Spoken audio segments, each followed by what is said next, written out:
Hello student, welcome to Anoop study zone. आप सभी लोगों का अनूप स्टडी जोन में स्वागत है।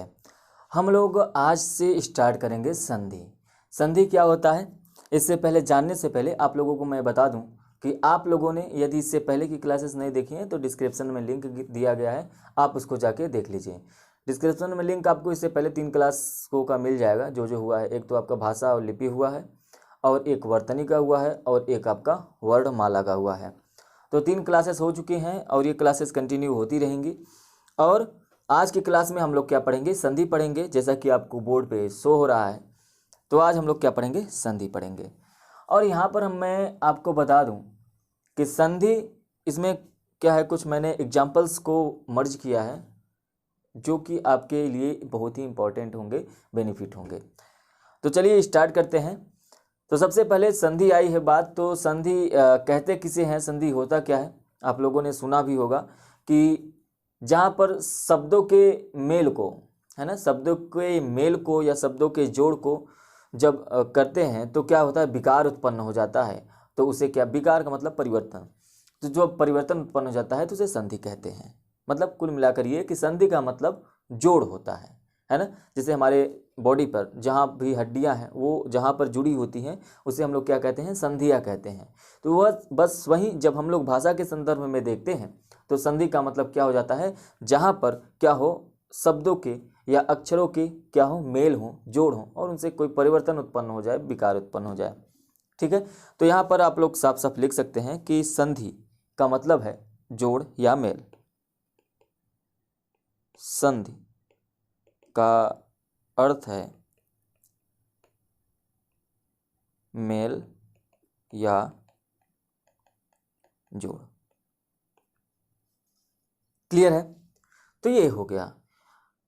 यदि इसके परिभाषा को आप लिखना चाहेंगे तो परिभाषा में कुछ खास नहीं है, बस यही है कि जब दो शब्दों को जोड़ा जाता है तो एक शब्द का अंत और एक शब्द का आदि। अंत का मतलब ये होता है कि किसी भी शब्द, मान लीजिए आपने शब्द लिखा महा और ईस, तो यहाँ पर महा जो शब्द आपने लिखा है, इस शब्द का अंत मतलब ह में बात हो रहा है, आ की बात होगी, और दूसरे शब्द के आदि मतलब प्रारंभ, ई की बात होगी। तो जब ऐसे शब्द हों, तो जब दो शब्दों का, महा और ईस, जब दो शब्दों का या दो अक्षरों का, हा और ई के, ठीक है, हा और ई के अक्षरों की बात होगी तब।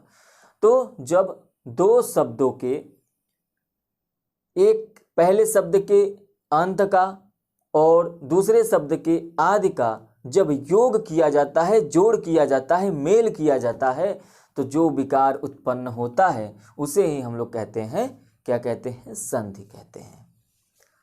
तो यदि हम लोग संधि को डिवाइड करें तो संधि को हम लोग 3 भागों में डिवाइड करते हैं। संधि को कितने भागों में डिवाइड करते हैं, संधि को हम लोग 3 भागों में। कौन कौन से, एक तो आपको स्वर संधि हो गया, दूसरा आपका हो जाएगा व्यंजन संधि,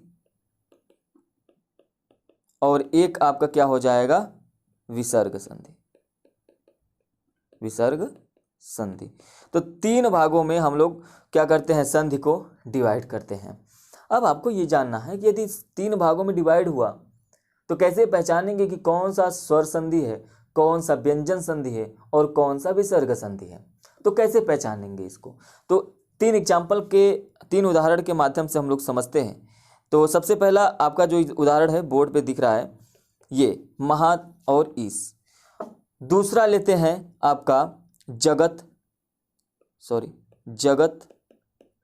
नाथ, और एक और एग्जाम्पल लेते हैं, उसका नाम है प्रथमः अध्याय। ठीक है, तो हमने 3 शब्द लिया। कौन कौन से शब्द लिए, एक तो आपको महाईश, एक आपका जगन्नाथ, और एक आपका मिला प्रथमः अध्याय। यहाँ पे ये जो 3 शब्द हैं, जब आप देखेंगे कि यहाँ पर महा के अंत में हा में क्या निकल रहा है, आ निकल रहा है, तो आपने आ लिख दिया।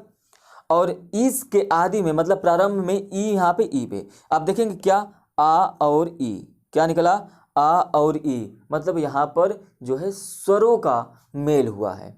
हालांकि आप इतना याद रखिएगा, जो पहला शब्द होगा उसका जो अंत होगा, यदि वह स्वर है तो आपको उसे स्वर संधि मानना है, यदि वो व्यंजन है तो आपको उसे व्यंजन संधि मानना है, यदि वो विसर्ग है तो वो विसर्ग संधि होगा। तो कैसे होगा, यहाँ पर तो ये साफ साफ पता चल गया, यहाँ पर ये आ है, इसका मतलब ये स्वर संधि है। यहाँ पर इसको देखिए, ये जो आप जगतनाथ लिखे हैं, जब यहाँ पे लास्ट का इसका अंतिम देखेंगे तो क्या है, त है, और इधर क्या है, न है। इसका मतलब जब इन लोगों का जो योग होगा, मेल होगा, तो क्या हो जाता है, जगन्नाथ हो जाता है। त जो होता है आधा न में चेंज हो जाता है, बदल जाता है, तो ये जगन्नाथ हो जाता है। अब यहाँ पे देखिए ये क्या है, व्यंजन है, ये व्यंजन है, इसका मतलब ये है आपका व्यंजन संधि। और इसके बाद आप इसमें देखिए यहाँ पर ये क्या है, प्रथमः अध्याय, इसका मतलब यहाँ पे अंत में क्या दिख रहा है आपको, ये आपको क्या दिख रहा है, विसर्ग दिख रहा है, इसका मतलब ये विसर्ग संधि है। जब प्रथमः अध्यायों को जोड़ेंगे तो ये क्या हो जाएगा, प्रथमोध्याय, ये आपका क्या हो जाएगा, जुड़ जाएगा तब। तो आपको समझ में आ गया होगा कि संधि क्या होता है। संधि के 3 प्रकार हो गए, स्वर संधि, दूसरा व्यंजन संधि और तीसरा विसर्ग संधि। अब कैसे पहचानेंगे कि कौन सा संधि है, ये भी हमने आपको बता दिया है। क्लियर है। अब इतना पता चलने के बाद आपको बस इतना ही जानना है स्वर के विषय में। इसके बाद आपको एक एक स्वर, जिसे आप पहले स्वर संधि पढ़ेंगे, फिर व्यंजन संधि पढ़ेंगे और उसके बाद विसर्ग संधि। तो आज की क्लास में हम क्या पढ़ेंगे, सिर्फ और सिर्फ स्वर संधि पढ़ेंगे। देखिए समाप्त करना है यदि स्वर संधि तो मैं 15 मिनट 20 मिनट में भी समाप्त कर सकता हूँ, आपको 2-4 लाइन का बताऊँ और समाप्त हो जाएगा। लेकिन समाप्त करने के साथ साथ आपको यदि समझ में ही ना आए तो उसका कोई मतलब नहीं रह जाएगा, है ना। तो हम लोग 60 तरीका भी देखेंगे, किस तरह से कैसे किसको याद किया जाता है और किस तरह से नहीं याद किया जाता है, और क्या सही है क्या गलत है उसको लेते हुए चलेंगे। तो आज की जो क्लास होगी वो क्या होगी, सिर्फ और सिर्फ स्वर संधि। जैसा कि थंबनेल से भी आपको पता चल गया होगा कि आज की क्लास क्या है, स्वर संधि है। तो स्टार्ट करेंगे हम लोग सबसे पहले स्वर संधि। क्या स्टार्ट करेंगे, स्वर संधि। स्वर संधि स्टार्ट करने से पहले मैं आपको बताऊं एक चीज, कि जब आप स्वर पढ़ें तो आपको पता तो होगा ही कि जो स्वर होते हैं वो मूल रूप से कितने होते हैं, 4 होते हैं। मूल स्वर कितने होते हैं, 4 होते हैं। कौन कौन से होते हैं, एक तो आपका अ होता है, और एक आपका क्या होता है, उ होता है, एक ई होता है और एक री होता है। मूल रूप से आपके पास 4 स्वर होंगे। दिखाई तो दे रहा होगा, हाँ ठीक है, सही तो दिख रहा है, ठीक है। तो क्या क्या हो गए, अ उ ई और री, ये आपके 4 जो हैं मूल स्वर होते हैं, और इनको कहा जाता है ह्रस्व स्वर। क्या कहा जाता है, ह्रस्व स्वर कहा जाता है। और इसी तरह से इनके अलावा जितने भी बचें, इनके अलावा जितने भी स्वर बचते हैं उनको दीर्घ स्वर कहा जाता है। अब मैं ये क्यों बता रहा हूँ आप लोगों को, मैं ये आपको लोगों को इसलिए बता रहा हूँ क्योंकि आप लोग जब भी पढ़ते हैं तो आप क्या कहते हैं, अ आ, छोटी ई बड़ी ई, आप लोग कहते हैं ना, छोटी ई बड़ी ई, उसके बाद कहेंगे छोटा ऊ बड़ा ऊ, है ना। तो इस तरह से जो आप पढ़ते हैं, छोटी और बड़ी, छोटा और बड़ा करके पढ़ते हैं, तो ठीक है। यदि आप लोगों को समझना है, आप लोगों को संधि ही तो करना है, आप लोगों को समझना है, ठीक है, आप पढ़िए, कोई दिक्कत नहीं है। लेकिन यदि आप व्याकरण पढ़ रहे हैं, व्याकरण के हिसाब से देखेंगे, तो व्याकरण के हिसाब से जब देखेंगे तो आपको पढ़ना क्या पड़ेगा, आप इसको पढ़ेंगे ह्रस्व ई, और इसको क्या पढ़ेंगे, दीर्घ ई। इसी तरह से जिसको आप छोटा ऊ पढ़ते हैं उसको आपको पढ़ना पड़ेगा ह्रस्व ऊ, और जिसे आप बड़ा ऊ कहते हैं उसे आपको पढ़ना पड़ेगा, क्या पढ़ना पड़ेगा, दीर्घ ऊ। ठीक है, इतना तो समझ में आ ही गया होगा किसको ह्रस्व स्वर पढ़ना है और किसको दीर्घ स्वर के अंतर्गत पढ़ना है। तो मैं आपको बता दूं, यदि ये जो मूल स्वर हैं इन्हीं के मेल के कारण ही अन्य स्वर बनते हैं, दीर्घ स्वरों का निर्माण होता है। ह्रस्व स्वर जब आपस में जुड़ते हैं तभी जो होता है दीर्घ स्वर का निर्माण होता है। वर्णमाला की क्लास में हमने इसके विषय में चर्चा की है। यदि आपने वर्णमाला की क्लास नहीं देखी है तो आप क्या करेंगे, डिस्क्रिप्शन में लिंक दिया गया है, आप वर्णमाला की क्लास देख सकते हैं। तो जो ह्रस्व स्वर होंगे और जो दीर्घ स्वर होंगे, देखिए ह्रस्व स्वर मान लीजिए आपका अ है, देखिए यही तो 4 हैं आपके, ये जो 4 आपको दिख रहे हैं यही तो है आपके ह्रस्व स्वर, मूल स्वर। तो इसमें से यदि हम लोग अ और अ को जोड़ेंगे तो क्या मिलेगा, आ मिलेगा, और ये जो आ मिलता है ना ये आपका दीर्घ स्वर होगा। इसी तरह से उ और उ को जोड़ेंगे तो क्या मिलेगा, दीर्घ स्वर मिलेगा, दीर्घ उ मिलेगा। इसी तरह से आप ई और ई को जोड़ेंगे तो क्या मिलेगा, दीर्घ ई मिलेगा। इसी तरह से आप जब री और री को जोड़ेंगे तो क्या मिलेगा, री ही मिलेगा। तो ये आपको याद रखना है कि जब ह्रस्व स्वर को ह्रस्व स्वर में आपस में जोड़ते हैं तो दीर्घ स्वर का निर्माण होता है। इसी तरह से यदि इन लोगों को यदि आपस में जोड़ा जाए, जैसे मान लीजिए अ और ई को जोड़ेंगे तो क्या मिलता है, ए मिल जाता है। तो ए आपका जो है दीर्घ स्वर होगा। उसी तरह से यदि आप जोड़ेंगे अ और ए को जोड़ेंगे तो क्या मिलेगा, ए मिल जाएगा। उसी तरह से आप अ और उ को जोड़ेंगे, अ और उ को, ये जो उ है ये क्या है, ह्रस्व उ है, तो क्या मिलेगा आपको, ओ मिल जाएगा। और इसी तरह से जब आप अ और औ को जोड़ेंगे तो क्या मिल जाएगा आपको, औ मिल जाएगा। तो इसी तरह से आपको ये समझना है कि यदि हम लोग क्या करें कि जब ह्रस्व स्वर को जोड़ते हैं आपस में तो दीर्घ का निर्माण होता है। और यहाँ तक देखिए, यहाँ तक तो आपने ह्रस्व स्वर को आपस में जोड़ा तो दीर्घ का निर्माण हुआ। उसके बाद जब ह्रस्व स्वर को भी दीर्घ से जोड़ रहे हैं तो भी दीर्घ का निर्माण हो रहा है। तो मतलब ये है कि यदि आप ह्रस्व स्वर में ह्रस्व स्वर को जोड़ेंगे तो दीर्घ स्वर का निर्माण होगा, और यदि ह्रस्व स्वर में दीर्घ स्वर जोड़ेंगे तो भी दीर्घ स्वर का ही निर्माण होगा।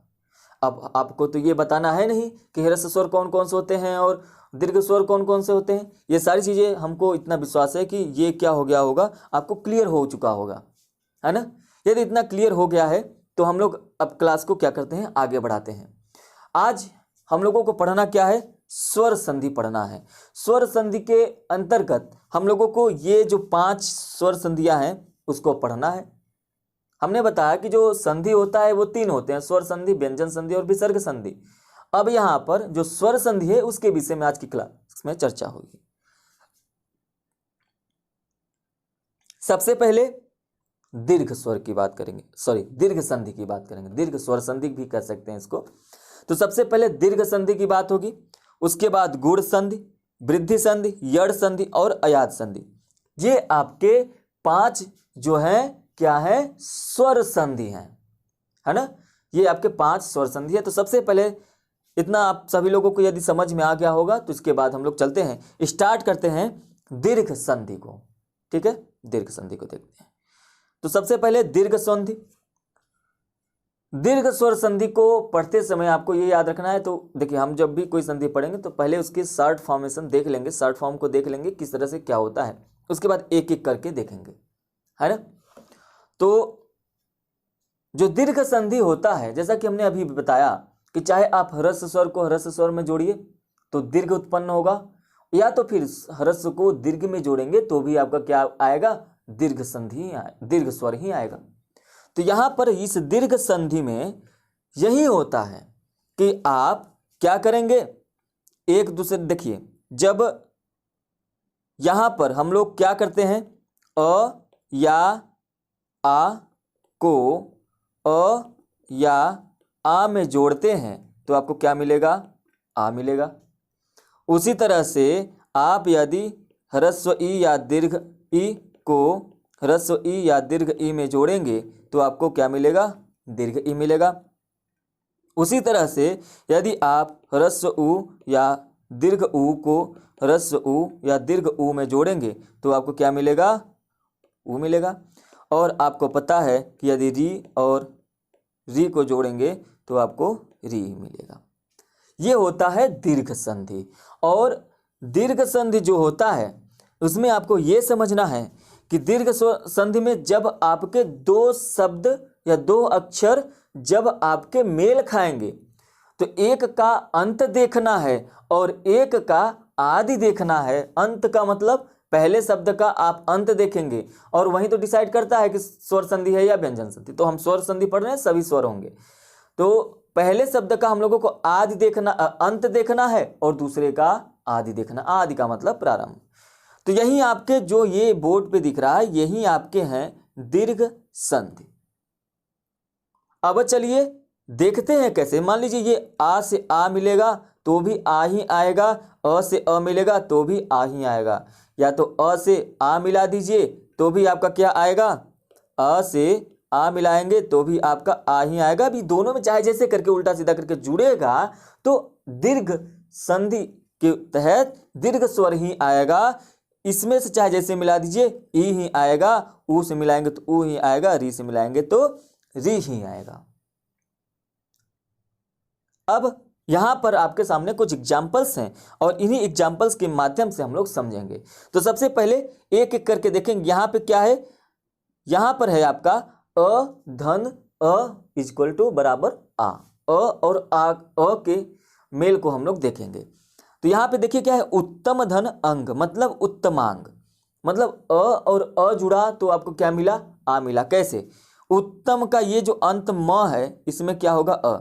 आपको हमने पहले ही वर्णमाला में बताया है कि जितने भी व्यंजन हैं उन सभी में अ जो है छिपा रहता है। बिना उसके संयोग से कभी भी कोई व्यंजन बन ही नहीं पाएगा। तो सभी व्यंजनों में अ हमेशा रहता है। तो यहां म में अ मिला और यहां पर भी आप देखेंगे तो क्या है, अ है। अब आपको पता है कि जब अ और अ को जोड़ेंगे तो क्या मिलेगा, आ मिलेगा।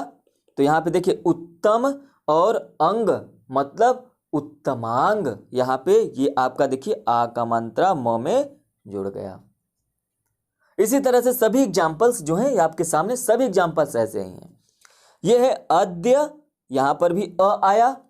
यहां पर क्या है, अवधि मतलब अ से इसका आदि है, प्रारंभ है। ये क्या हो जाएगा, अद्यावधि हो जाएगा। उसी तरह से यहां पे धन अर्थी, धन वहां पर भी अ है और अर्थी वो तो अ से स्टार्ट ही है, मतलब दो अ जुड़ गए तो आ बनेगा, धनार्थी हो जाएगा। क्या हो जाएगा, धनार्थी हो जाएगा। दैत्य अरि ये भी क्या हो जाएगा, दैत्यारी हो जाएगा।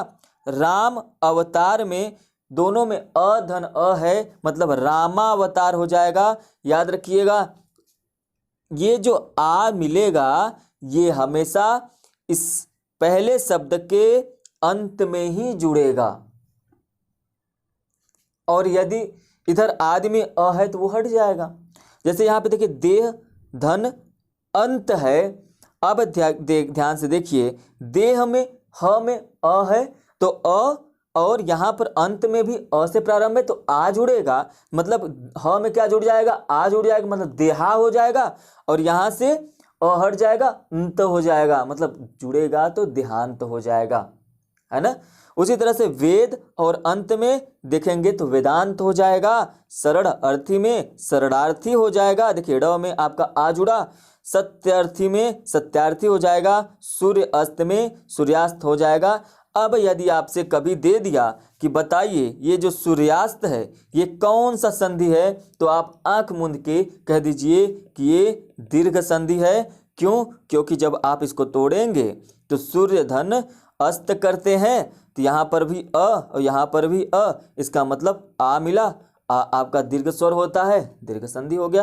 अ और अ यहाँ इस चार्ट में आप देख लीजिए, यदि आपको मिल रहा है तो ये आपका दीर्घ संधि हो गया। क्लियर है। चलिए आगे देखिए, इसको आप स्क्रीनशॉट ले सकते हैं, या तो फिर क्या कर सकते हैं कि आप इसको स्क्रीनशॉट ले लीजिए, या तो फिर नोट्स बना रहे हैं तो नोट्स बनाते चलिए। चलिए आगे देखिए, आगे क्या है, उसी के आगे यहाँ पहले, इसके पहले हम लोगों ने अ और अ को जोड़ा। अब हम क्या जोड़ेंगे, अ और आ को जोड़ेंगे, आएगा आ ही। कुश धन आसन, कुश धन आसन। यहां पे देखिए अ आया है, यहां पे आ आया है। आपको बताए हैं पहले से ही, आ जो जुड़ेगा वो पहले वाले के अंत में जुड़ेगा। तो कुश में अ और आ जुड़ा तो क्या मिल गया, आ मिला। तो कुश में आ जुड़ जाएगा, कुशा हो जाएगा। इधर का आ हट जाएगा, सन हो जाएगा, तो ये क्या हो गया, कुशासन। समझ में आ रहा है? समझ में आ रहा हो तो आप लोग लाइक कर दीजिएगा, लाइक करिए, शेयर कर दिया करिए। जितने लोगों को ये क्लास अच्छी लगी हो शेयर कर देंगे, तो इससे क्या होता है कि जो लोग नहीं पहुंच पाए हिंदी की क्लास तक, अच्छी क्लासेस नहीं मिली हैं, तो उनको अच्छी क्लासेस मिल जाए। एक एग्जाम के पर्टिकुलर से दृष्टि से आप लोगों को एक एकदम फिक्स मटेरियल मिल जाएगा। ठीक है, चलिए उसके बाद क्या है, पुस्तक आलय। पुस्तक में अ अंत में है, क में देखिए अ है और आ है, आ जुड़कर आ बनते हैं, पुस्तकालय हो गया। देव आलय देवालय हो जाएगा। राम आधार रामाधार हो जाएगा, राम में तो ही आ जुड़ेगा, रामा हो जाएगा, उधर से आ हट जाएगा, इसका आ हट जाएगा, आधार बचेगा, रामाधार। रत्न आकार रत्नाकर मतलब रत्नाकर हो जाएगा। धर्म आत्मा मतलब धर्मात्मा हो जाएगा। परम आनंद, परम में अ है लास्ट में अंत में, और आनंद अ आ जुड़ेगा तो क्या हो जाएगा, आ हो जाएगा। परम आनंद परमानंद हो जाएगा। उसी तरह से परमात्मा परमात्मा हो जाएगा। परम आवश्यक परमावश्यक हो जाएगा। हिम आलय हिमालय हो जाएगा। और सरल अर्थी शरणार्थी हो जाएगा। ये जो उदाहरण आपके सामने है इसको आप लोग नोट जरूर करिएगा, आपके एग्जाम में आएगा, पूछेगा। तो पूछने का तरीका कुछ भी हो सकता है, पूछने का तरीका कुछ भी हो सकता है। वो आपसे पूछ सकता है कि बताइए देवधन आलय में कौन सा संधि है। अब ये आपसे पूछ लेगा स्वर संधि है, व्यंजन संधि है, विसर्ग संधि है, इस तरह से पूछेगा। या तो पूछेगा चलिए बताइए दीर्घ संधि है, गुण संधि है, यड़ संधि है, कि कौन सा संधि है। तो यदि आपको पता है अ और आ जुड़कर आ बनते हैं तो ठीक है, आंख मूंद के लगा दीजिए दीर्घ संधि। क्लियर है? चलिए आगे, आ और अ, जैसे जिस तरह से अ और आ जुड़कर क्या मिले हैं, आ मिले हैं, तो आ और अ जुड़कर भी क्या मिलेगा, आ ही मिलेगा, हमेशा दीर्घ वाला ही मिलेगा। तो यहां पर विद्या और अर्थी, विद्या में देखिए क्या मिला, आ मिला, अर्थी में आपको अ मिला।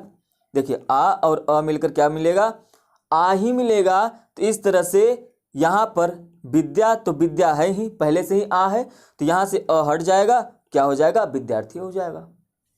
ठीक है, क्लियर है? उसके बाद माया अधीन, माया अधीन में यहां पर आ है, पहले में माया या में आ है और अधीन में अ है, आ अ जुड़ेगा तो क्या हो जाएगा, आ हो जाएगा। तो यहां इसमें ही जोड़ता है, या में ही जुड़ेगा, तो या में पहले से ही आ लगा हुआ है, तो माया वहां का इस टाइप का जो अ है ये हट जाएगा, क्या हो जाएगा, माया अधीन हो जाएगा। इसी तरह से ये जो है जो संधियां हैं बनती हैं। उसके बाद है कदाधन अपि मतलब कदापि।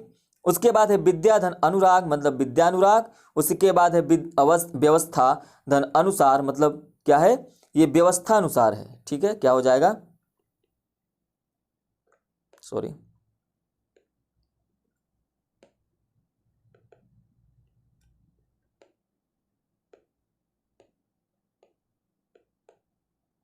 व्यवस्था अनुसार, ये क्या हो जाएगा, व्यवस्था अनुसार हो जाएगा। ठीक है, उसके बाद है विद्याधन अध्ययन, ये क्या हो जाएगा, विद्याध्ययन हो जाएगा। उसके बाद दीक्षा धन अंत है, दीक्षांत हो जाएगा। आज्ञा धन अनुपालक है तो आज्ञा अनुपालक हो जाएगा। वर्षा धन अंत है, यहाँ पर अंत में आ है और यहाँ पे अ है, आ अ जुड़ेगा तो आ होगा, वर्षांत हो जाएगा। समझ में तो आ ही रहा होगा क्योंकि एग्जाम्पल्स आपके सामने हैं और सारी चीज़ें क्लियर हैं, तो समझ में आ रहा होगा, है ना। यदि आप लोगों को कोई भी डाउट रहा करे तो आप लोग कमेंट करके पूछ लिया करिए, आप लोगों को जवाब दे दिया जाएगा। ठीक है, यदि आप लोग कमेंट करते हैं तो जवाब जरूर दिया जाएगा। चलिए आगे देखते हैं। दीर्घ संधि में ही आगे क्या है, आ और आ को जोड़ना है, ई और ई को जोड़ना है, ह्रस्व स्वर और दीर्घ ई को जोड़ना है, और दीर्घ ई और ह्रस्व ई को जोड़ना है। जब भी आप ह्रस्व स्वर और दीर्घ स्वर को जोड़ेंगे तो आपको दीर्घ स्वर मिलेगा। तो यहां पर भी वही है, या तो आप दीर्घ दीर्घ को जोड़िए दीर्घ ही मिलेगा, दीर्घ ही मिलता है। यहां पर आ और आ जुड़ा, आत्मा आनंद में, माँ में यहाँ पे आ है और यहाँ पर आ तो दिख ही रहा है, तो आ और आ जुड़ेगा तो आ ही बनेगा। तो आत्मा में पहले से ही आ की मात्रा लगा हुआ है, तो मतलब यहाँ से आ हट जाएगा तो क्या हो जाएगा, आत्मानंद हो जाएगा। उसी तरह से गदा अघात है तो क्या हो जाएगा, गदाघात हो जाएगा। महा आत्मा है, महात्मा हो जाएगा। वार्ता आलाप है, ये क्या हो जाएगा, वार्तालाप हो जाएगा। आगे देखिए क्या है, ह्रस्व ई और ह्रस्व ई मतलब छोटी ई और छोटी ई मिलकर बड़ी ई का निर्माण। तो ये आपकी छोटी ई की मात्रा इस तरह से होती है, बड़ी ई की मात्रा इस तरह से होती है। तो ह्रस्व ई आपका यहाँ पे बन जाएगा, यहाँ पर भी देखिए सीधे लिखा हुआ है ई, इन दोनों को जोड़ेंगे तो दीर्घ ई का निर्माण होता है।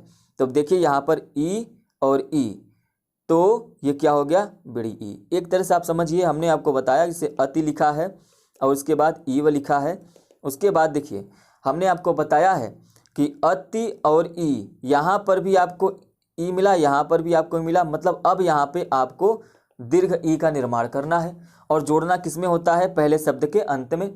तो अ लिखिए, लेकिन यहाँ पे ती जुड़ने से पहले आप देखिए किस में चेंज हो रहा है, बड़ी ई में या तो दीर्घ ई में। तो मतलब ये है कि त में आपका दीर्घ ई की मात्रा हो जाएगा। उसके बाद यहाँ से तो हट जाएगा, ये क्या हो जाएगा, वह हो जाएगा, तो अतीव।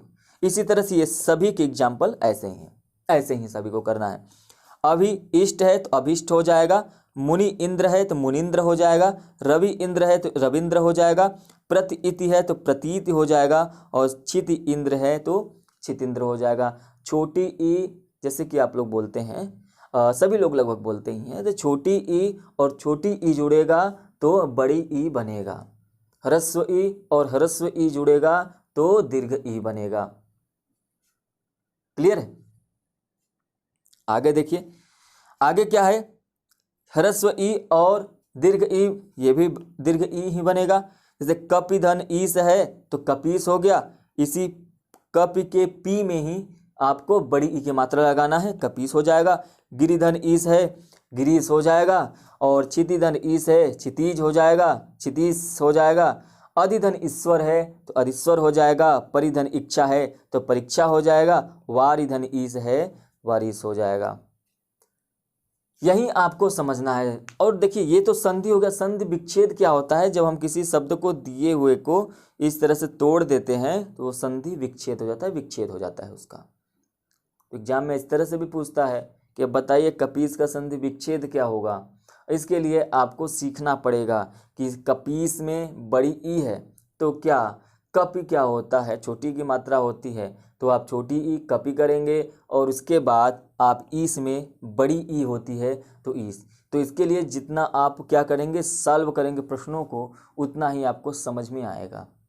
जितना उदाहरण सॉल्व करेंगे उतना ही आएगा। तो आप संधि करिए, सही है, संधि कर लीजिए, आपको आएगा। लेकिन उसके साथ साथ आप विच्छेद भी करना जानिए, संधि विच्छेद दोनों आना चाहिए, तभी तो आपका ये चैप्टर क्लियर होगा। तो आप क्या करेंगे, पहले आप संधि में पढ़ा रहा हूँ, संधि सभी के संधि को क्लियर कर लीजिए। आपके माइंड में इतना रहना चाहिए कि ठीक है संधि जो पढ़ रहे हैं, संधि हमको समझ में आ गया।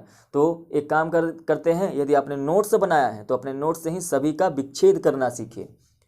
और यदि आपने नोट्स नहीं बनाया है, स्क्रीनशॉट लिया है या फिर जो भी तरीका है आपका, इसका पीडीएफ आपको अनूप स्टडी जोन के चैनल पर मिल जाएगा। सॉरी, चैनल पर कह रहे हैं, एप्लीकेशन पर मिल जाएगा।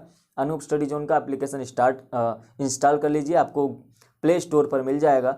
वहाँ से आप सेम टू सेम इन सभी का जो पीडीएफ है आपको मिलना प्रारंभ हो जाएगा। आप अनूप स्टडी जोन का प्ले स्टोर पर जाकर क्या कर सकते हैं, इंस्टॉल कर सकते हैं। ठीक है, चलिए अब हम लोग आगे बढ़ते हैं। आगे क्या है, दीर्घ ई और क्या है, ह्रस्व ई जोड़ेंगे तो दीर्घ ही आएगा। जैसे महति धन इच्छा है तो महति इच्छा हो गया, मही धन इंद्र है तो महिंद्र हो गया, देवी धन इच्छा है तो देवीक्षा हो गया, लक्ष्मी धन इच्छा है तो लक्ष्मी इच्छा हो गया। अब देखिए ऐसा नहीं है कि मतलब एक एक दो एग्जाम्पल करके भी इसको समाप्त कर देंगे। तो कुछ एग्जाम्पल्स हैं, कुछ उदाहरण हैं जो आपके लिए बेनिफिट हैं। जितने भी उदाहरण करेंगे आपके लिए फ़ायदे होंगे, इसलिए हमने सभी उदाहरणों को मर्ज किया है। अब आगे चलते हैं। अभी तो किसका हो रहा है, ई का। अब उसी तरह से आप यदि बड़ी ई जोड़ेंगे तब पर भी बड़ी ई आएगा। छोटा ऊ जोड़ेंगे बड़ा ऊ आएगा। छोटा ऊ बड़ा ऊ जोड़ेंगे तब पर भी बड़ा ऊ आएगा। और उसी तरह से बड़ा ऊ छोटा ऊ जोड़ेंगे तो क्या आएगा, बड़ा ऊ आएगा। क्लियर है? तो आपने यहाँ पे रजनी धन ईस क्या है, ध्यान से देखिए, रजनी धन क्या है, ईस, रजनी धन ईस है।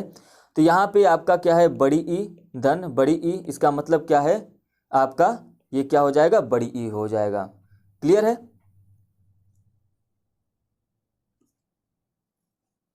अब यहाँ पे ध्यान से देखिए कि यदि ये बड़ी ई मिलकर बड़ी ई बनता है तो इसका मतलब है हमको इसी में तो जोड़ना है, लेकिन ध्यान से देखिए बड़ी ई की मात्रा जो है पहले से ही जुड़ी हुई है, तो इसको आप क्या करेंगे, रजनी लिख लीजिए, यहाँ का ई कट जाएगा, बचेगा स, मतलब ये क्या हो गया, रजनीश हो गया। तो इस तरह से हम लोग संधि करते हैं।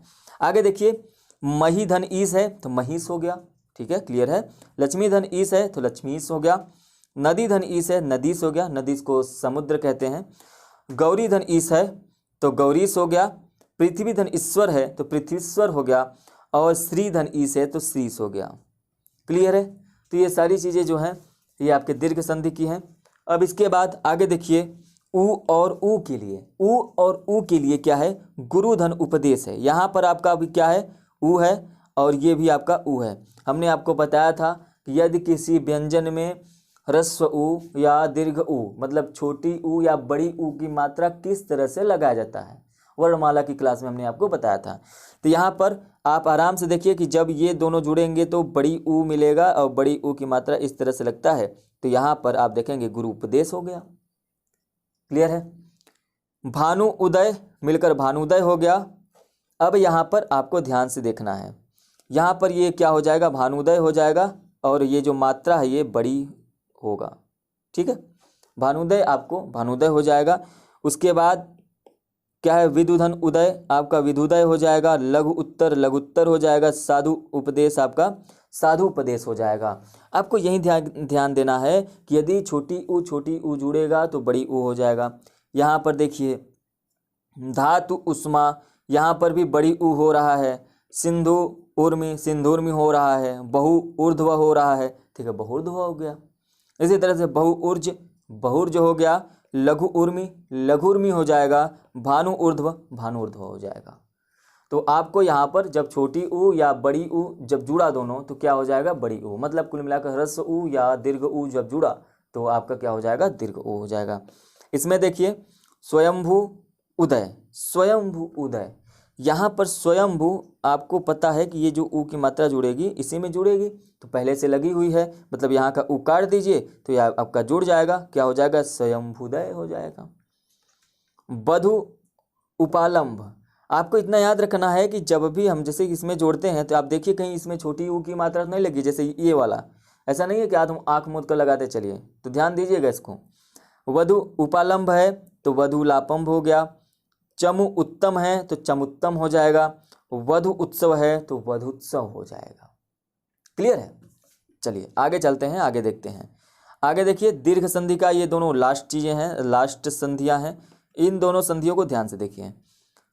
जिस तरह से आपने अ को जोड़ा, आ को जोड़ा, ई को जोड़ा और ई को जोड़ा, उसके बाद आपने ह्रस्व ऊ को जोड़ा, और उसी तरह से यहाँ पे दीर्घ ऊ और दीर्घ ऊ जुड़ेगा तो दीर्घ ऊ ही आएगा। जैसे आपने भू ऊर्ध्व को जोड़ा है यहाँ पे, तो यहाँ पे सबसे पहले बड़ी ऊ की मात्रा आई है, फिर उसके बाद स्वयं बड़ी ऊ आया है। इन दोनों को जोड़ने पर बड़ी ऊ ही आएगा, तो इसका मतलब क्या हो जाएगा, ये हो जाएगा भूर्ध्व हो जाएगा, है ना, सरल है। उसके बाद री में जब जोड़ेंगे तो री ही आएगा। जैसे पितृ ऋण में आपने क्या जोड़ा, पितृण हो गया। यहाँ पे ध्यान से देखिए, ऐसे समझ सकते हैं कि आपको पितृ है, उसके बाद क्या है, ऋण है, मतलब यहाँ पर भी आपका री आ गया, यहाँ पर भी री आ गया। अब आपको री की मात्रा जोड़ना किसमें है, जो पहला शब्द हुआ उसके अंत में, मतलब इसमें जोड़ना है। तो ये इसमें तो पहले से ही जुड़ा है, तो ठीक है, इसको हटा दीजिए, आपका ड़ बचा, इसको ड़ लगा दीजिए, जुड़ गया, ये हो गया आपका संधि। उसी तरह से मातृण हो गया और भ्रातृद्धि हो गया। ये सभी थे आपके दीर्घ संधि। तो दीर्घ संधि को पहचानने का आसान तरीका था। इसके बाद हम लोग बात करेंगे नेक्स्ट गुण संधि। दूसरा हमारा कौन सा संधि होगा, गुण संधि होगा। गुण संधि में क्या है, इसमें देखिए साफ साफ आपको लिखा गया है कि अ या आ के बाद ई या ई आए तो दोनों के मेल से ए हो जाता है। मतलब एक चीज़ आपको यहाँ पर समझना है। जैसे यदि यहाँ पर आपको मिल जाए गुण संधि में अ या आ धन ई या ई, तो ये जोड़कर क्या बनेगा, अ बनेगा। उसी तरह से अ या आ जाए, उसके बाद उ या ऊ मिल जाए तो ये क्या बनेगा, ओ बनेगा। और उसके बाद यदि अ या आ के बाद आपका री आ जाए तो क्या बनेगा, और बन जाएगा। और अब हम लोग क्या करेंगे, इन्हीं के विषय में देखेंगे। यहाँ पर ये आपको शॉर्ट फॉर्म इसलिए बता रहे हैं क्योंकि जब भी आपसे एग्जाम में पूछा जाएगा तो ये शॉर्ट फॉर्म आपको याद रखने में मदद रहेगा। और यदि आपको शॉर्ट फॉर्म ये सारी चीज़ें याद हैं तो आप आराम से कर सकते हैं। ये गुण संधि होते हैं, ये गुण संधि ऐसे ही जुड़ते हैं। क्लियर है? तो देखिए, सबसे पहले हमने बात यहाँ पे की है अ और ई की। अ और ह्रस्व ई है, इसको जोड़ा आपने, ए का निर्माण हुआ। जैसे नर इंद्र में आपने नर में क्या देखा, नर में यहाँ पे क्या है, अ है, और इंद्र में क्या है, इंद्र में यहाँ पे ई है। तो नर में अ है, इंद्र में जो आदि है वो क्या है, ई है। जिन आपको अच्छी तरह से पता है अ और ई जुड़ेगा तो ए आएगा। तो ए आएगा मतलब ए की मात्रा लगेगी, तो नर में ही तो लगेगा, नरे कर दीजिए और यहाँ पे ई हट जाएगा, नरेंद्र हो जाएगा। तो इसी तरह से ये सभी जुड़ेंगे। उपधन इंद्र है, उपेंद्र हो गया। स्वधन इच्छा है, स्वेच्छा हो गया। सूर्यधन इंद्र है, सुरेंद्र हो गया। शुभधन इक्षु है, शुभेंद्र हो गया। ये शुभेक्षु हो जाएगा, ठीक है, शुभेक्षु हो जाएगा। उसी तरह पूर्णधन इंदु है तो ये क्या हो जाएगा, इंद्र। तो ये क्या हो जाएगा, पुरेंद्र हो जाएगा। जब अभी अ और ई का जो मेल हो या जोड़ हो तो वो ए बनता है। उसी तरह से अ और ह्रस्व ई आएगा या दीर्घ ई आएगा, ए का ही निर्माण होगा। इसको देखिए, तो चलिए, परम धन ईश्वर, यहाँ पर अ आया है, यहाँ पर ई आई है, तो किसका निर्माण होगा, ए में। तो परम में ही तो परमे होगा, तो परम में ही जोड़िए तो क्या हो जाएगा, परमेश्वर हो जाएगा। सर्वधन ईश्वर, सर्वेश्वर हो जाएगा। गण धन ईश, गणेश हो जाएगा। और दिन धन ईश आपका क्या हो जाएगा, दिनेश हो जाएगा। ठीक है, आगे चलिए देखते हैं। आगे गुण संधि में है आ ई, ये भी मिलेगा तो क्या होगा, ए होगा। उसके बाद आ ई मिलेगा तो भी क्या होगा, ए होगा। अब कैसे जुड़ता है ये तो हमने आपको बता दिया। तो महाधन इंद्र में क्या हो जाएगा, महेंद्र हो जाएगा। यथाधन इष्ट में यथेष्ट हो जाएगा। यहाँ पे क्या है, आ है, और यहाँ पे क्या है, ई है। तो ये जुड़कर क्या होगा, ए की मात्रा लगेगी। तो महा, महे में तो महा इसमें आ था, यहीं हटकर क्या हो जाएगा, महे हो जाएगा। और इधर से आपका इंद्र में से ई हट जाएगा तो क्या हो जाएगा, महेंद्र हो जाएगा। उसी तरह से इसकी बात करें, आ मतलब दीर्घ आ और दीर्घ ई जब जुड़ेगा तो ए होगा। तो अब यहाँ से देखिए क्या हो जाएगा, रमा ईस मतलब रमेश, राका ईस मतलब राकेश, महा ईस मतलब महेश। क्लियर है? ये सारी चीज़ें क्लियर हो गई होंगी। चलिए आगे देखिए। अब दूसरी बात, जैसा कि हमने बताया कि जब अ या आ हो और उसके बाद उ और उ आए तो इससे क्या मिलेगा, इन दोनों के मेल से ओ का निर्माण होता है। देखिए ध्यान से, यही हमने बताया था। पहला पॉइंट तो ये हो गया। दूसरा पॉइंट क्या है, आ और आ रहे और उ तो इससे क्या मिलेगा, ओ मिलेगा। चलिए अब इसके विषय में चर्चा करते हैं। तो सबसे पहले अ और उ जुड़ेगा तो क्या बनेगा, ओ जुड़ेगा। अ और उ जुड़ेगा तो क्या बनेगा, ओ बनेगा। जैसे यहाँ पे पर उपकार में अ मिला और यहाँ पे उ मिला, मतलब ओ का निर्माण होना है तो इसको परो में ही, यहीं पे तो जुड़ेंगे, परो में ही तो जुड़ेंगे, तो परोपकार हो गया। इसी तरह से सभी जितने हैं सभी जुड़ेंगे। नर उत्तम है तो नरोत्तम हो गया। नील उत्पल है तो नीलोत्पल हो जाएगा। अ और उ जुड़ा। सूर्य उदय, यहाँ पर अ और उ जुड़ा, सूर्योदय हो जाएगा। वेद धन उक्त, वेदोक्त हो जाएगा। देश धन उपकार, देशोपकार हो जाएगा। क्लियर है? चलिए आगे आगे देखिए, यहाँ पर है अ और उ जोड़ेंगे, यहाँ पे दीर्घ उ जुड़ रहा है तो भी ओ ही होगा। यहाँ पर आ और उ जुड़ रहा है तो भी ओ ही होगा। चलिए इसके एग्जाम्पल्स को देखिए। जोड़ना कैसे हमने आपको बताया। जल उर्मी, जल उर्मी हो जाएगा। समुद्र उर्मी, समुद्र क्या हो जाएगा, देखिए समुद्र में, इसमें समुद्रोर्मी हो जाएगा। यहाँ से ऊ हट जाएगा, यहाँ पर ओ की मात्रा लगेगा। इसी तरह से क्या हो जाएगा, समुद्रोर्मी हो जाएगा। उच्च ऊर्ध्व है, यहाँ पर इसमें ओ की मात्रा लगेगी और यहाँ पर से ये हट जाएगा, उच्चोर्ध्व हो जाएगा। ठीक है, आगे है आ और उ। आ मतलब कि आपका ये दीर्घ दीर्घ स्वर है और उसके बाद उसमें ह्रस्व स्वर उ जुड़ रहा है, तो ओ ही बनेगा। तो ओ बनेगा, जोड़ना तो इसी में है। तो महाधन उद्यम में क्या हो जाएगा, महो, यहाँ से उ हट जाएगा, महोद्यम हो गया। इसी तरह से सभी जुड़ जाएंगे एक तरफ से एक तरफ, जितने भी आपके दिए हैं।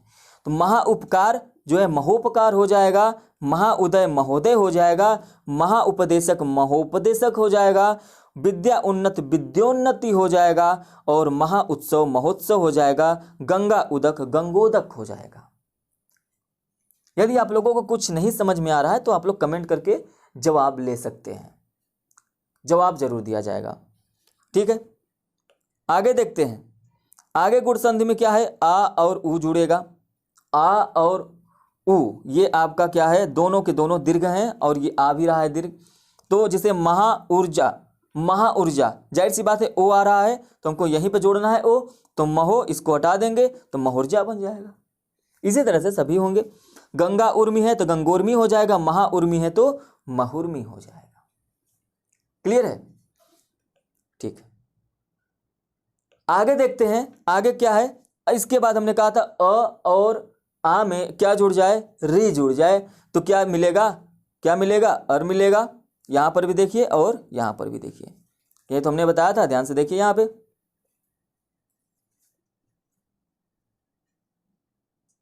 देखिए, यहां पर हमने क्या बताया था, अ और आ में री जुड़ जाए तो हमको अर मिलेगा। ठीक है, इसके बाद देखते हैं कि इसमें ब्रह्म, यहां पे अ हो गया, री है, री हो गया, क्या होगा, अर जुड़ेगा। अर किस में जुड़ेगा, इसी ब्रह्म में ही जुड़ेगा। तो ये बताइए, जब अर जुड़ता है ना तो वो जिस शब्द में जुड़ता है उसके बाद वाले शब्द के पहले पढ़ते हैं, उसके बाद वाले शब्द के पहले पढ़ते हैं। जैसे यहाँ पर ब्रह्मर्षि है तो आप ब्रह्मर्षि देखिए कैसे लिखा गया, इस तरह से लिखा जाता है। लेकिन आप ये ध्यान दीजिए, हमने कहा कि जुड़ेगा किस में, इसमें, इस ब्रह्म के इसमें जुड़ेगा, तो पढ़ा तो यहीं पर जाएगा। लेकिन जो ये अर होता है ना, ये इसके बाद वाले शब्दों पर रखता है, पढ़ा पहले ही जाता है। जैसे यहाँ पे ब्रह्मर्षि लिखा हुआ है तो आप ब्रह्म पढ़ेंगे, उसके बाद ये इस अर को पढ़ेंगे, ब्रह्मर, अर आपका जुड़ेगा इसी में, है ना। तो ब्रह्मर, उसके बाद सी लिखा हुआ है, ब्रह्मर्षि, तो ये हो जाएगा ब्रह्मर्षि हो जाएगा। उसी तरह से राजर्षि हो जाएगा ये, और सप्तऋषि सप्तर्षि हो जाएगा। आगे आपका आ में भी वही होगा, महाऋषि है तो महर्षि हो जाएगा, महारीढ़ है तो महर्ढ़ हो जाएगा। ठीक है, क्लियर हुआ?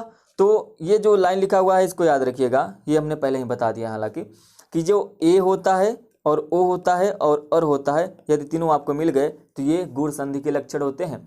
तो आपसे एग्जाम में यदि पूछ दिया कि बताइए महर्षि कौन सा संधि है, तो आप गुण संधि कह सकते हैं। कैसे कहेंगे भाई, कैसे महर्षि को आप गुण संधि कहेंगे?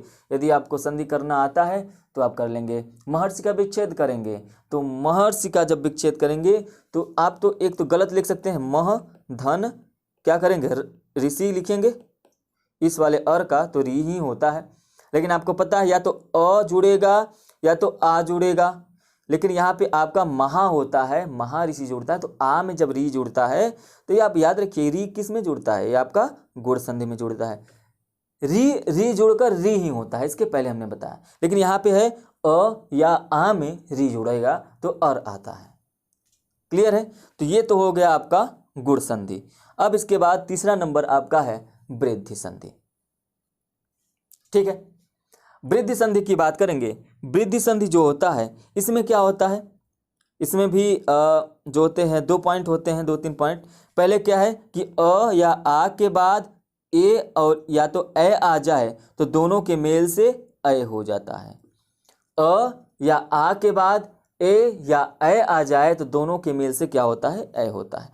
यहीं पर टोटल पॉइंट देख लेते हैं कि वृद्धि स्वर संधि में क्या होता है। सबसे पहले अ आए या आ आए और इसके बाद क्या आ जाए, ए या ए में से कोई आ जाए तो ये क्या बनेगा, ए बनेगा। क्लियर है? और इसके बाद यदि अ आ जाए या आ जाए और इसके बाद क्या आ जाए, ओ आए या औ आए, तो क्या बनेगा, औ बनेगा। क्या बनेगा भाई, औ बनेगा। और यही होता है आपका वृद्धि संधि। क्या होता है, वृद्धि संधि होता है। तो इसी के विषय में चर्चा करेंगे। तो सबसे पहले चर्चा करेंगे अ या आ में ए और ए जोड़ते हैं तो क्या आता है, ए आता है। तो इन्हीं के विषय में चर्चा करते हुए यहाँ पर देखिए, सबसे पहले अ और ए में जोड़ेंगे तो ए आएगा। एक धन एक, आप एक धन एक है, यहाँ पर भी अ है और यहाँ के प्रारंभ में क्या है, आदि में क्या है, ए है। तो आपको पता है ये जोड़कर क्या बनेगा, ए की मात्रा बनी, यही तो बनेगा, ए बनेगा। तो किस में लगेगा, इसमें, तो ये क्या हो जाएगा, एक कैक हो जाएगा। क्या हो जाएगा, एक कैक। इतना तो आप लोगों को पता ही होगा कि ये ए होता है, इसका मात्रा एक चुंडी के साथ लगता है, और ये जो एक चुंडी के साथ होता है इसकी मात्रा डबल चुंडी के साथ लगता है। तो यहाँ पे डबल चुंडी वाला है, याद रखिएगा, दोनों में डबल चुंडी ही रहते हैं। यहाँ पर ओ में भी डबल चुंडी है। उसी तरह से अद्य एवं, तो अद्य एवं को जब जोड़ेंगे तो अद्यय हो जाएगा, है ना। उसी तरह से अ और ए को जोड़ेंगे तो ऐ ही आएगा। मत ऐक्य, ये क्या हो जाएगा, मतैक्य हो जाएगा। देव ऐश्वर्य, देवैश्वर्य हो जाएगा। आ ए को जोड़ेंगे तो भी ऐ ही आएगा। सदा एवं सदैव, आ ए को जोड़ेंगे तो ऐ ही आएगा। महा ऐश्वर्य को महेश्वर्य कहेंगे, महेश्वर्य। तो ये आपका वृद्धि संधि हो गया। अब इसके बाद देखिए दूसरी क्या है, अ और आ के बाद यदि ओ और ओ आए तो क्या हो जाता है, उसके मेल से औ। किसकी बात कर रहे हैं, इसकी बात कर रहे हैं, दूसरे की, है ना। चलिए देखिए, तो सबसे पहले अ या ओ में ओ जोड़ेंगे तो क्या आएगा, औ आएगा। मतलब जल में अ हो गया अंत में, और ओ में अंत में क्या, ओ हो गया, तो जुड़ेगा तो जलौध हो जाएगा, ये जलौध हो गया। वन औषधि, वनौषधि हो जाएगा। उसी तरह से आ और औ जुड़ेगा तो औ हो जाएगा। परम औषध है तो परमौषध हो जाएगा। देव औदार्य है तो देवौदार्य हो जाएगा। चीजें समझ में आ रही होंगी, ठीक है। तो ये हो गया आपका वृद्धि संधि। अब इसके बाद क्या है, आ और ओ भी जोड़ेंगे तो औ आएगा, आ और औ जोड़ेंगे तो भी औ ही आएगा। महा औषधि, महोषधि, महाओज, महोज, महाऔदर्य, महोदार्य, और महाऔषध, महोषध, ठीक है। तो वृद्धि जो संधि होते हैं उसके लक्षण क्या होते हैं, ए और औ स्वरों की जो है वृद्धि लक्षण है। इसमें ऐ मिलता है, मतलब डबल चुंडी वाला एक, और ये भी डबल चुंडी रहता है, लेकिन इसमें एक खड़ी पाई होती है, एक मात्रा होती है। तो ये दोनों जो होते हैं वृद्धि संधि के लक्षण होते हैं। तो ये हो गया आपका वृद्धि संधि। 5 स्वर संधि होते हैं जिनमें से 3 हो गया। अब इसके बाद हम लोगों की जो बात होगी वो होगी यड़ संधि की। किसकी बात होगी, यड़ संधि की। यड़ संधि में 3 लक्षण होते हैं। अब उन लक्षणों को देख लेते हैं। क्या होता है भाई, एक तो होगा ई या छोटी ई, बड़ी ई, या ह्रस्व ई, दीर्घ ई। इसमें आपका यदि कोई अन्य स्वर, कोई भी अन्य स्वर जुड़ता है तो वो क्या बन जाएगा, य बन जाएगा। ध्यान से देखिए, क्या बनेगा, य बन जाएगा। यदि ऊ है या बड़ा ऊ है या दीर्घ ऊ है, इसमें कोई अन्य स्वर जुड़ेगा, इसमें कोई अन्य स्वर जुड़ेगा तो वो क्या बन जाएगा, वह बन जाएगा। और उसी तरह से ये जो आपका री है, इसमें यदि कोई अन्य स्वर जुड़ता है, अन्य स्वर जुड़ता है तो वो क्या बनेगा, र बन जाएगा। देख लीजिए ध्यान से इसको जब ध्यान से देखेंगे तो क्या हो जाएगा, ई, छोटी ई और बड़ी ई जुड़ा तो क्या हो गया, इसमें अन्य स्वर मतलब कोई भी स्वर जुड़ेगा तो अब क्या बन जाएगा, यह बन जाएगा। और ऊ, छोटा ऊ और बड़ा ऊ में जब कोई भी स्वर, अन्य स्वर जुड़ेगा तो वो बन जाएगा। और री में यदि कोई अन्य स्वर जुड़ा तो वो र बन जाएगा, आधा र, ये आधा र लिखा हुआ है। तो यदि इसका कोई लक्षण पूछे कि यड़ संधि का लक्षण क्या होता है तो य, व और र होता है, ठीक है। चलिए अब इन्हीं के विषय में, इनके फॉर्मेशन को देख लेते हैं और इनके एग्जाम्पल्स, उदाहरण को देख लेते हैं। तो सबसे पहले यहाँ पे ई और अ को जुड़ा गया, ई और अ को जुड़ा गया। जुड़ा किस में जाएगा, ई, ऊ और री में, इन्हीं तीनों में जोड़ा जाएगा, अन्य स्वरों को जोड़ा जाएगा। तो ध्यान से देखिए, तो सबसे पहले आपका है अति धन अल्प। यहाँ पे देखिए अति में क्या है, एक छोटी ई है, अल्प है, तो ये आपका ई में जब कोई अन्य स्वर जोड़ा गया तो क्या आ गया, ये आपका अति जो था यहीं तो चेंज होगा य में, यहीं तो अति ही तो चेंज होगा, छोटी ई की मात्रा ई है तो ये छोटी ई की मात्रा ही तो चेंज हो जाएगा, किसमें चेंज होगा, य में चेंज हो जाएगा। तो तो पहले ही था, लेकिन याद रखिएगा ये क्या हो जाएगा, ये अत्य हो जाएगा, और उसके बाद है अल्प बचा हुआ है तो अत्यल्प हो जाएगा। ठीक है, इसी तरह से है यदि धन अपि, तो ये क्या हो जाएगा, यद्यपि हो जाएगा। दूसरा है ई और आ को जोड़ा गया, आपने अ को जोड़ा तो य बना, तो आ को जोड़ेंगे तो या बनेगा। ई में याद रखेंगे, ई में कोई स्वर जोड़ेंगे य, ऊ को जोड़ेंगे तो यू बनेगा, ए को जोड़ेंगे तो ये बनेगा। इसी तरह से सभी को देखना है, बस इतना याद रखना। ई में यदि ई छोटी ई बड़ी ई में यदि कोई भी अन्य स्वर जोड़ा जा रहा है तो वो अपने मात्रा सहित क्या होगा, य के साथ आएगा। ठीक है, तो यहाँ पे देखिए इति धन आदि मतलब इत्यादि, यहाँ पे देखिए या आया है क्योंकि यहाँ पे आ आया है, यहाँ पे य आया है क्योंकि यहाँ पे अ आया है, य में ही होगा। अति धन आनंद अत्यानंद हो जाएगा। आगे चलिए देखते हैं, आगे देखिए ई के साथ ऊ को जोड़ा गया तो ई के साथ तो यह आएगा, ऊ को जोड़ा गया तो छोटी ऊ। अति धन उत्तम, आपको पता है कि इसी छोटी ई की मात्रा को हटाना है तो क्या हो जाएगा, उस य में चेंज हो जाएगा, य में जुड़ जाएगा तो अत्युत्तम हो जाएगा। प्रतिधन उपकार प्रत्युपकार हो जाएगा। उसी तरह से ई को यदि हम बड़ी ऊ में जोड़ेंगे तो यू होगा। निधन ऊन मतलब न्यून, अतिधन ऊर्ध्व मतलब अत्युर्ध्व। क्लियर है। एक चीज यहां ध्यान रखिए, एक चीज आपको ध्यान में क्या रखना है, ये कि ये जो य व और र बन रहे हैं ये तीनों आधे बनेंगे। आधे मतलब ये कि जिसमें जुड़ेंगे उसको आधा कर देंगे, उसको आधा करेंगे, है ना। जैसे हमने यहाँ पे आपको बताया कि अतिधन अल्प है तो यहाँ पे ये जो त है, त जो जुड़ा ये त य में जुड़ा लेकिन आधा करके जुड़ा गया। यहाँ पे इति ये जो त ये जो इत्यादि में जोड़ा गया, यहाँ पर भी आधा करके जोड़ा गया। तो याद रखिएगा ये तीनों आधा करके जोड़े जाएंगे। अब यहाँ पर जैसे कि यहाँ पर आपका अति उत्तम था तो य में ही तो जुड़ेगा, तो यहाँ पे यू हो रहा है लेकिन त को क्या करेंगे, आधा त करके यू में जोड़ेंगे, इस ई की मात्रा को हटा देंगे। उसी तरह से यहाँ पर भी ई और ऊ यू जुड़ा तो यहाँ पे क्या था, नी धन ऊन था, नी धन ऊन था। इसका मतलब ये कि ये जो न है ना, इसमें छोटी की मात्रा हटेगी तो न हो जाएगा। लेकिन आपको पता है कि ऊ को जो हटाएंगे तो ये तो किस में चेंज होगा, यू में चेंज होगा, तो आपको इसी को यू में, मतलब ये जो जिस शब्द में जुड़ रहे हैं, जिस वर्ण में जुड़ रहे हैं, जिस अक्षर में जुड़ रहे हैं, वहां के अक्षर को आधा कर देंगे। क्लियर है। ई और ए ये बनेंगे, इसका मतलब प्रतिधन एक है तो ये क्या हो जाएगा, प्रत्येक हो जाएगा। ठीक है, समझ में तो आ रहा होगा। इसी तरह से आगे क्या है, ई और ए जोड़ेंगे तो क्या हो जाएगा, ये हो जाएगा। अतिधन ऐश्वर्य मतलब अत्यैश्वर्य हो जाएगा। ई ओ को जोड़ेंगे तो यो हो जाएगा, ई औ को जोड़ेंगे तो यो हो जाएगा। जैसे अति ओज है तो अत्योज, दधिधन ओदन है तो क्या हो जाएगा, दध्योदन हो जाएगा। ये द है, दध्योदन। ठीक है, क्या हो जाएगा, ये दध्योदन हो जाएगा। इसी तरह से जो आपका आगे है वो है ई और औ को जोड़ेंगे तो क्या बन जाएगा, यो बन जाएगा। यो में एग्जाम्पल्स क्या, उदाहरण क्या दिया गया, अति औदार्य मतलब कि अत्योदार्य, और अति औचित्य मतलब कि अत्योचित्य।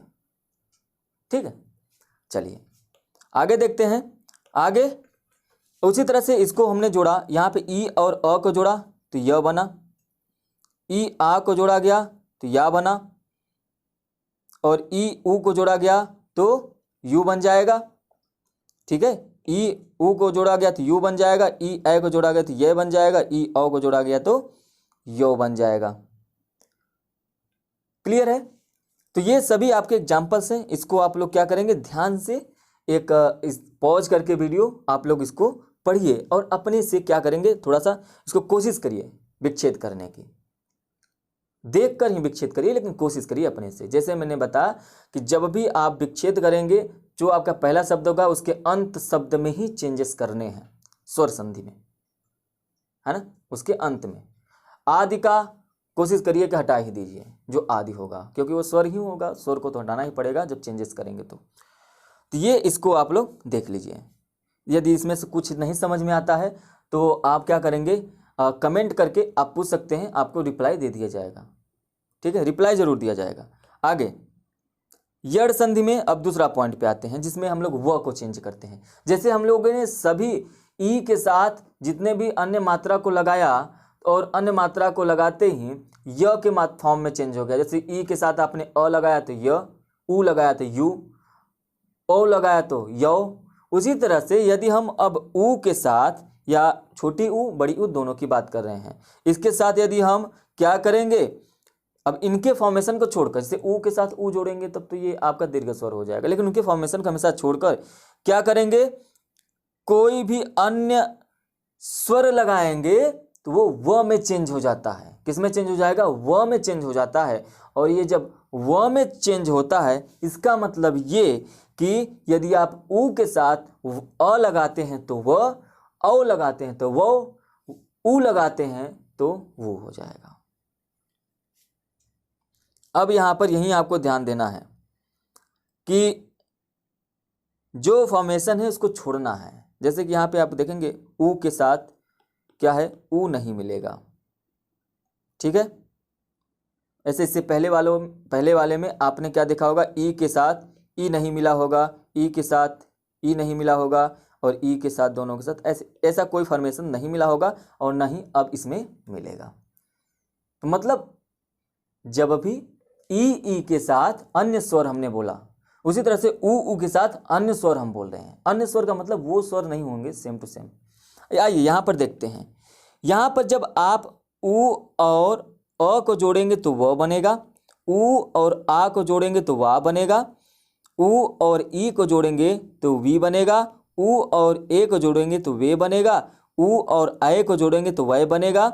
उसी तरह से उ और ओ को जोड़ेंगे तो वो बनेगा, उ और औ को जोड़ेंगे तो वो बनेगा, और उ और आ को जोड़ेंगे तो वा बनेगा। वो का फॉर्मेशन है, और सब में आधा करके ही जोड़ा जाएगा। जो आपका प्रथम शब्द का अंत होगा उसको हम आधा करके जोड़ेंगे, उसकी जो मात्रा होगा उसको हटा देंगे।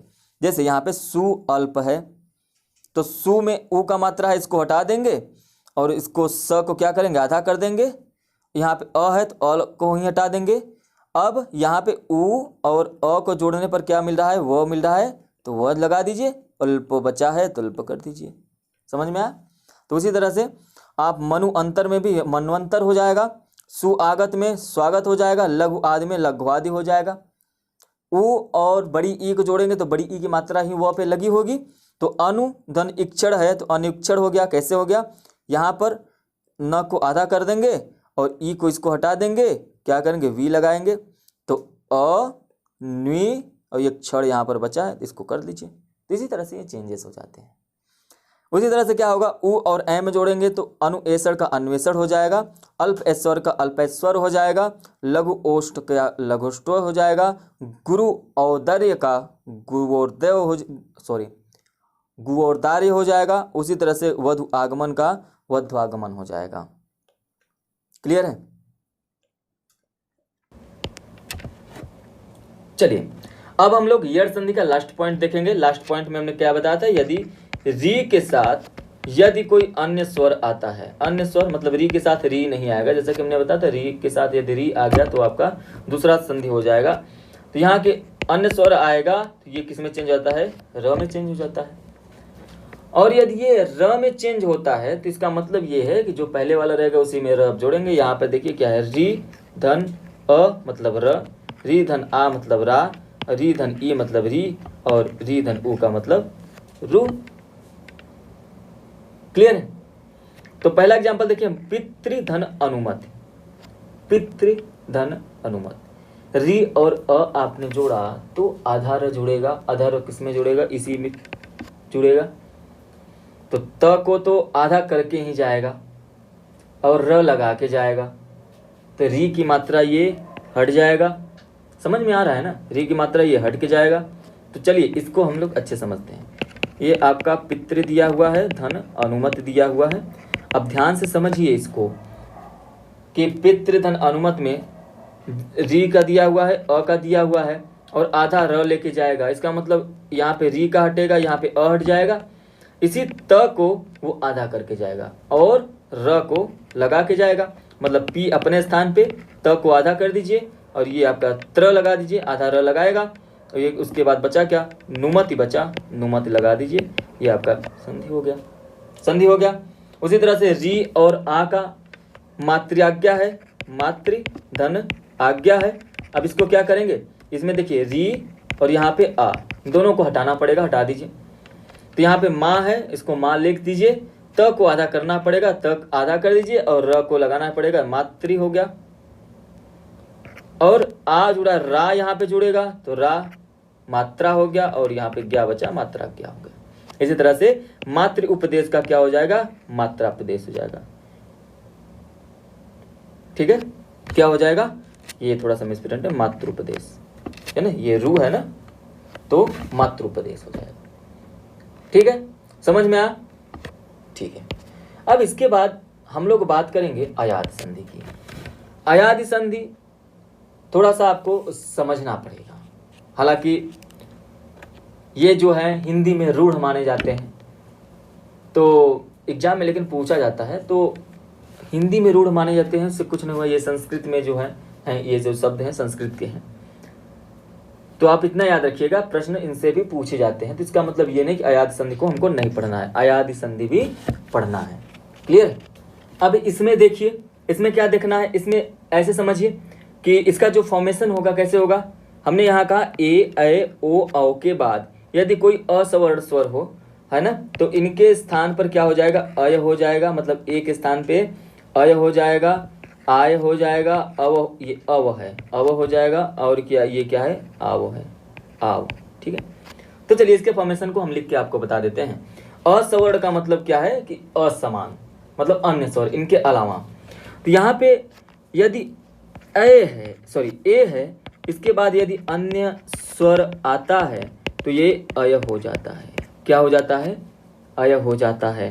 उसके बाद यदि अय है तो क्या हो जाएगा, इसमें हो जाएगा आय हो जाएगा। और अब इसके बाद क्या है, ओ है, ओ के बाद यदि कोई अन्य स्वर आता है तो अव हो जाता है। और यदि औ आता है और औ के बाद कोई अन्य स्वर आता है तो क्या हो जाता है, अव हो जाता है। दिख तो रहा होगा, यदि देख लीजिए। तो अय के बाद या अन्य स्वर आया तो क्या हो गया, अय हो गया। और यदि अय के बाद कोई अन्य स्वर आया तो आय हो गया। और यदि ओ के बाद कोई अन्य स्वर आता है तो क्या हो जाता है, अव हो जाता है। और यदि औ के बाद कोई अन्य स्वर आता है तो आव हो जाता है। अब इसको करेंगे कैसे, समझिए। जैसे यहाँ पे आपका नयन दिया हुआ है, नयन में क्या होता है, ने धन क्या होता है, अन, ने धन अन। मतलब यहाँ पे देखिए, ने में क्या है, ए है, यहाँ पे अ। ए के बाद यदि कोई अन्य स्वर आता है तो क्या हो जा रहा है, आपका अय जुड़ जा रहा है। मतलब यही न में तो जुड़ेगा, न में ए का मात्रा हटा दीजिए, अय जुड़ेगा तो न य जुड़ गया और उसके बाद न बचा, नयन हो गया। ठीक है, तो इसी तरह से आपको क्या करना है, अयादि संधि को समझना है। पवन है, पवन को क्या करेंगे, पो धन अन करेंगे। अब चेंज करके देखिए, पो में ओ की मात्रा भी हटेगा, अ के हटेगा, लेकिन जुड़ेगा क्या, ओ में क्या जुड़ेगा, अव जुड़ेगा। क्या जुड़ेगा, यहाँ पे देखिए अव जुड़ता है, तो अव जुड़ेगा तो प व और अ जुड़ गया, न हो गया, पवन हो गया। क्लियर है? तो इस तरह से आपको समझना होगा कि किस तरह से अयादि संधि को करते हैं। ठीक है, अब इसके बाद जब हम लोग प्रैक्टिस करेंगे, जैसे कि हर एक चैप्टर वाइज प्रैक्टिस करेंगे। जैसे ही ये टॉपिक समाप्त होता है, ये क्लास हिंदी का समाप्त होता है, उसके बाद हम लोग प्रैक्टिस करेंगे। तो जब प्रैक्टिस करेंगे तो ये सारी चीज़ें आपको याद रहनी चाहिए, तो ज़्यादा क्या होगा, आसान होगा। इसलिए क्लास को आराम से और अच्छे से मन लगा के देखिए। क्लियर है? तो आज हम लोगों का स्वर संधि जो है वो समाप्त हो गया है। और यदि आप लोग चैनल पे पहली बार होंगे तो क्या करेंगे, लाइक कर दीजिएगा। लाइक के साथ साथ चैनल को सब्सक्राइब कर दीजिए। चैनल को सब्सक्राइब कर देंगे तो जो भी क्लास आपको मिलेगा, कैसे मिलेगा, बेल आइकन भी दबाना पड़ेगा, तो बेल आइकन दबा दीजिएगा, नोटिफिकेशन आपके पास पहुंच जाएगा कि हाँ ठीक है, अगला क्लास पड़ गया, अगला क्लास आ गया, तो आप क्लास कंटिन्यू रख सकते हैं। तो यदि आप लोगों को क्लास अच्छा लगा हो तो आप लोग क्या करेंगे, शेयर भी कर दीजिएगा। ठीक है, तो ठीक है, चलिए मिलते हैं अगले क्लास में। इसके बाद हम लोग क्या पढ़ेंगे, व्यंजन संधि और क्या है आपका विसर्ग संधि। ठीक है, चलिए अब हम लोग अगले क्लास में मिलेंगे, तब तक के लिए धन्यवाद।